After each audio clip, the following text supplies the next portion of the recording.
আসসালামু আলাইকুম। আপনারা সবাই কেমন আছেন? সবাইকে বাওয়াল খামার বাড়ির পক্ষ থেকে শুভেচ্ছা ও অভিনন্দন।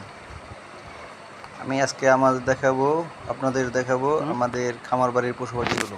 এই যে আমাদের দেশি একমাত্র গরুটি এখন ঘাস খাচ্ছে খামার বাড়ির ভিতরে,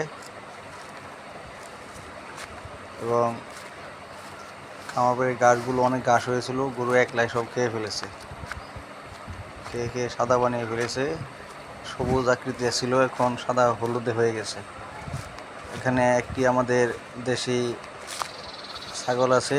ছাগলটি খুবই লক্ষ্মী ও ভাগ্যবান, প্রতিবারই দুটো করে বাচ্চা দিয়েছে। একটু অসুস্থ, জ্বর ভাব, ওষুধ খাইয়ে দিয়েছি, এখন একটু আলহামদুলিল্লাহ সুস্থ আছে। গাছ থেকে বিশাল বড় একটা বেল পড়েছে, কিন্তু বেলটা এখনো বাড়তি হয় নাই। পচার কারণে বেলটি ঝরে পড়ে গেছে। মনে করছিলাম পাকা, কিন্তু টেস্ট করার পরে দেখি কাঁচা।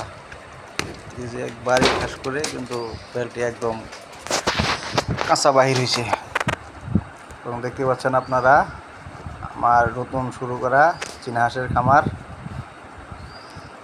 এখন আপাতত অল্প দিয়ে শুরু করছি, কিছু অভিজ্ঞতা অর্জন করে নেই, তারপরে ইনশাল্লাহ বড় করে করব।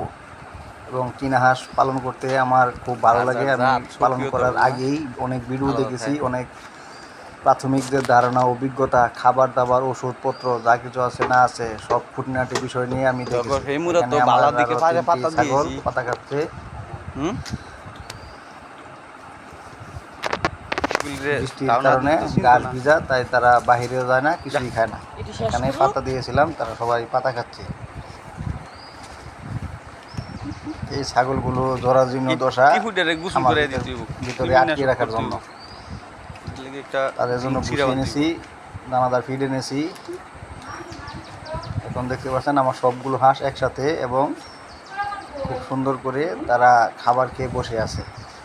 এই হাঁসগুলো কি বিলে ছাড়া যাবে?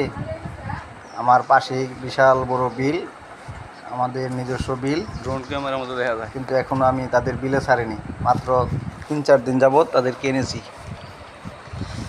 এই চীনা হাঁসগুলো দেখতে আমার কাছে অনেক ভালো লাগে। তারা অতি ভদ্র, খুবই ভদ্র আমার কাছে যা মনে হয়। আর দু একটি বড় হাঁস আছে, আমি তাদের পাখা কেটে দিয়েছি, কারণ নতুন এনেছি তো, যদি কোনো কিছুর আক্রমণের ভয়ে উড়াল দিয়ে চলে যায়, এজন্য আমি এগুলোর পাখা কেটে দিয়েছি।